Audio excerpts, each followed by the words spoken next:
Baik, bismillahirrahmanirrahim. Assalamualaikum warahmatullahi wabarakatuh. Waalaikumsalam warahmatullahi wabarakatuh.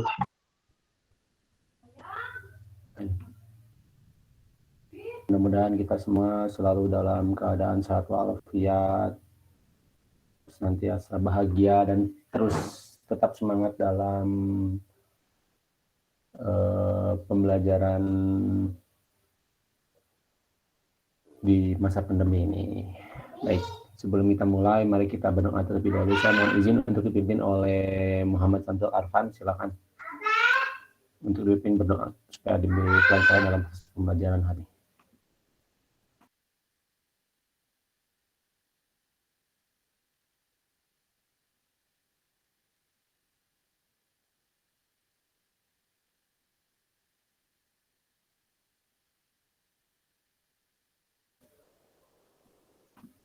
Halo, Muhammad Samsul Arfan, mohon dipimpin untuk berdoa. Iya, Pak. Baik, silakan.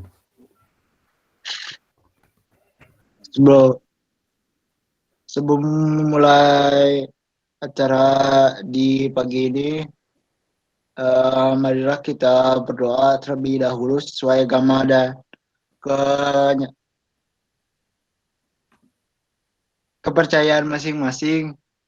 Dipersilakan dimulai.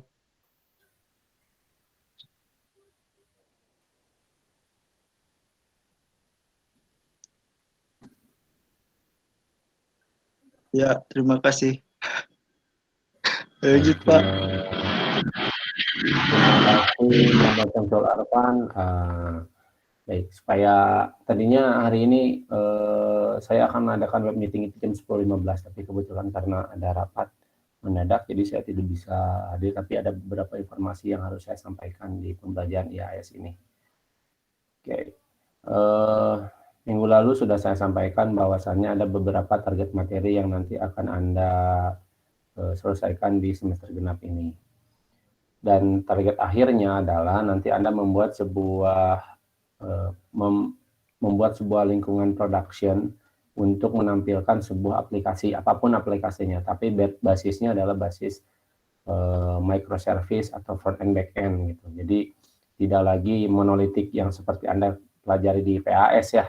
Kalau di PAS kelas 3 Anda sudah belajar apa saja?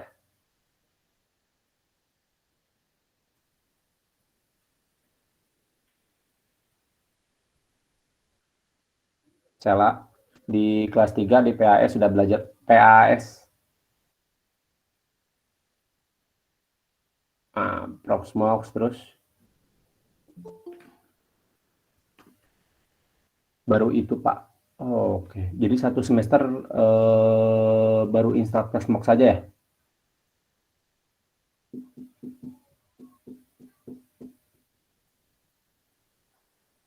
Semester ganjil kemarin. Coba saya minta tolong dijelaskan oleh salah seorang saja via voice.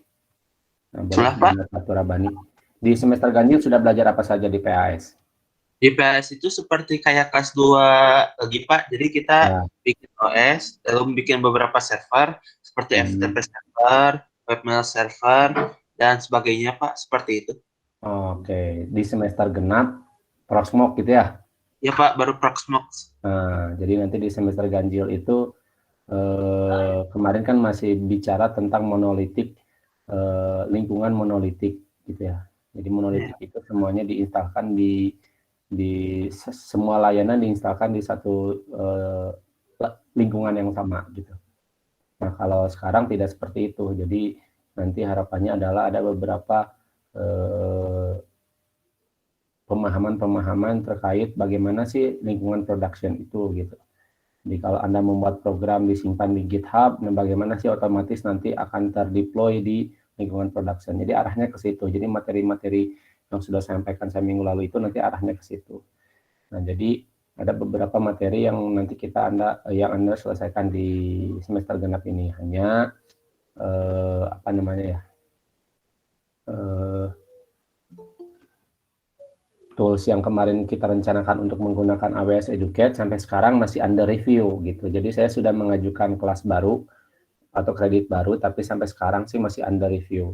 Ya mudah-mudahan bisa di-review secepatnya sama AWS-nya, nanti bisa di-approve.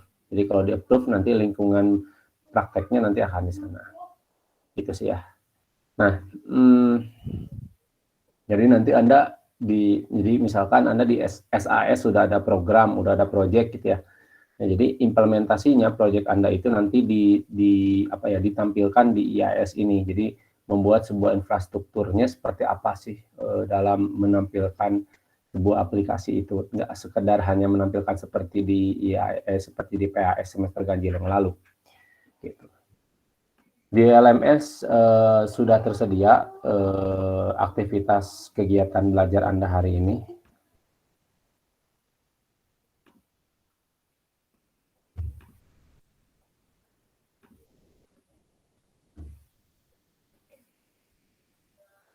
Oke. Nah, nanti dimulai dari isi kehadiran kembali, jadi nanti silakan Anda isi kehadiran mulai jam 10 sampai jam 10.15, 10.15 sampai 10.30 berarti Anda dianggap terlambat, silakan diisi saja. Nah, materi kita hari ini awalnya itu tadinya mau OpenStack Administration, hanya kalau OpenStack memerlukan resource yang cukup besar. Dan tadinya diharapkan bisa diimplementasikan di AWS, tapi sampai sekarang AWS Educate-nya masih belum di-approve, jadi saya akan loncat materinya ke Docker Administration. Nah, kenapa sih Anda dikenal harus mengenal Docker? Karena ini mungkin lingkungan yang lagi ramai sekarang dikerjakan. Jadi bagaimana bahwa service-service itu dibagi-bagi menjadi sebuah microservice. Nah, biasanya implementasinya salah satunya menggunakan Docker, nanti ditambah lagi dengan scalingnya menggunakan Kubernetes dan lain-lain gitu. Itu mah tinggal kustomisasi saja. Jadi di pembelajaran hari ini, jadi nanti Anda silahkan membaca, mengenal Docker-nya di sini. Nanti silahkan dibaca saja seperti apa Docker itu, gitu ya. Ya, terus nanti dijelaskan. Jadi Docker itu sebenarnya bentuknya containers. Apa sih containers, gitu ya? Bedanya dengan VM itu apa dan seperti apa sih containers? Paling simpel, apa yang membedakan antara kenapa kita memerlukan Docker? Contohnya gini. Kalau misalkan Anda punya website, punya web server, terus ada aplikasi yang harus pakai PHP 5 dan ada aplikasi yang harus pakai PHP 7. Nah, itu agak sedikit sulit kalau kita menggunakan menggunakan satu server saja. Jadi konfigurasinya sedikit sulit walaupun bisa-bisa aja. Tapi kalau menggunakan Docker itu mudah. Jadi kita dibagi menjadi sebuah seperti dikurungin gitu ya, dikurung. Oh, ini web server A, ini web server B. Bedanya nanti port number-nya kita bedakan misalkan. Udah selesai seperti itu. Gitu ya. Nah, jadi targetnya nanti silakan Anda dibaca aja di sini terkait masalah Docker-nya seperti apa. Nah, setelah dibaca, nanti ada lab. Nah, ada lab. Jadi nanti itu ada arahan lab ini. Silakan nanti dibuka. Nah, filenya nanti kurang lebih seperti ini. Jadi nanti silakan Anda ikutin saja arahannya. Kalau memang Anda masih memiliki akun di AWS atau di manapun, jadi silakan boleh menggunakan ini. Di sini pun ada sistem operasi. Ini sih sebenarnya nggak wajib. Jadi mau sistem operasinya CentOS sih udah duplicate ya. Misalkan Debian boleh, Ubuntu boleh, misalkan yang lain-lain boleh, silahkan. Cuman ada ketentuannya adalah ini, misalkan IP address-nya 10xx100/24, di mana X adalah nomor absen. Gitu ya. Terus screenshot bagian network gitu ya, beri nama xdo adma png dan lain-lain gitu ya. Jadi nanti silahkan disesuaikan saja, diikutin aja apa yang ada di sini. Nah, nanti cara untuk melakukan cara untuk melakukan screenshot-nya harus dilakukan secara full screenshot. Gitu ya. Jadi Anda nggak usah pakai membuat laporan di sini, cukup kumpulkan saja screenshot-nya saja.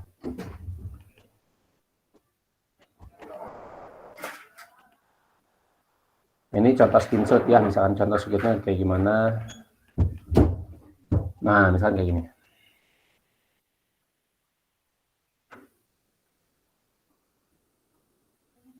Ini contoh saja.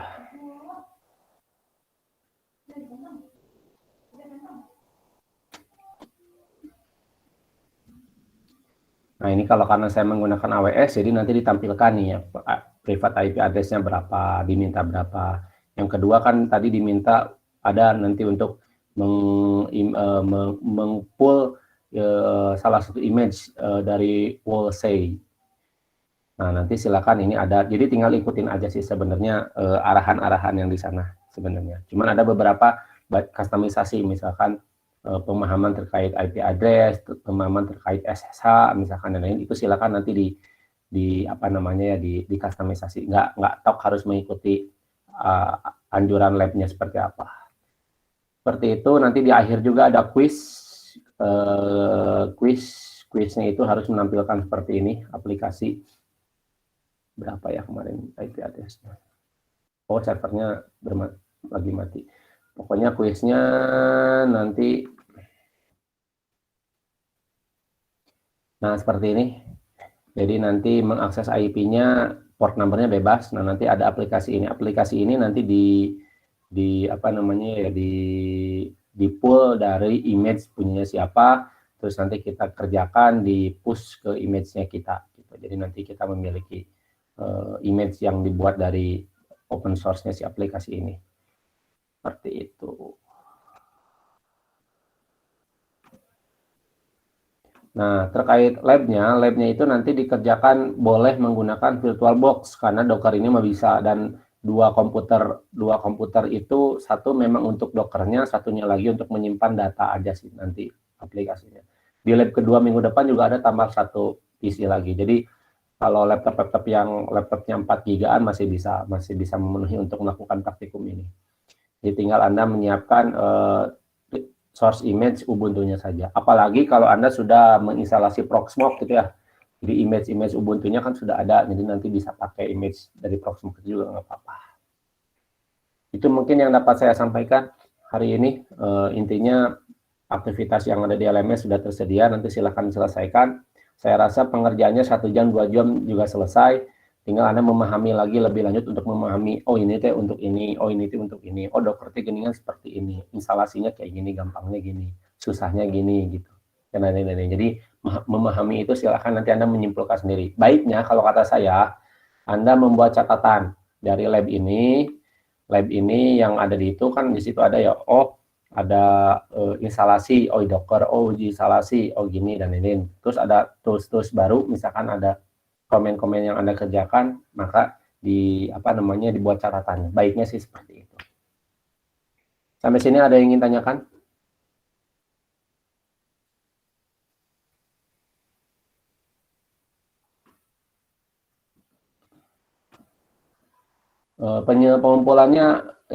Pengumpulannya kapan? Hari ini, saya tunggu hari ini. Karena nggak lama lah si labnya. Mungkin lama di penginstalan. Nah, masalahnya mungkin kalau Anda tidak punya resource Ubuntu-nya, Debian-nya gitu ya. Jadi memang harus menggunakan internet sih ini mah untuk melakukan instalasinya. Ya, mudah-mudahan kalau memang ada sedikit kekurangan terkait itu berarti nanti disampaikan saja. Nah, untuk yang dikumpulkan di informasi dari LMS itu cukup Anda kumpulkan link folder yang berisi yang tadi, screenshot itu. Screenshotnya harus berupa full screenshot ya. Jadi full screenshot itu tinggal di print screen saja. Jadi jangan pakai dipotong-potong, nggak boleh di crop gitu. Harus full screenshot. Jadi menandakan bahwa ini pekerjaannya siapa. Gitu. Untuk itu aja. Baik, kalau cukup tidak ada lagi pertanyaan, silakan Anda beraktivitas di LMS. Presensi atau isi kehadiran nanti dapat diisi pukul 10. Jangan lupa untuk menyelesaikan seluruh aktivitasnya. Targetkan proyek akhir. Anda sudah memikirkan proyek akhirnya nanti membuat apa gitu ya. Yang membuat sebuah aplikasi berbasis microservice-nya apa. Jadi nanti diimplementasikan di sini, mudah-mudahan AWS-nya nanti sudah ada. Sekali lagi terima kasih dari saya. Mohon maaf apabila salah-salah kata. Tetap jaga kesehatan, tetap bahagia, tetap semangat. Semoga kita selalu dalam keadaan sehat walafiat dan terus berdoa agar segera pandemi ini selesai dan kita bisa bertatap muka langsung di sekolah. Saya undur diri, terima kasih. Assalamualaikum warahmatullahi wabarakatuh. Waalaikumsalam warahmatullahi wabarakatuh.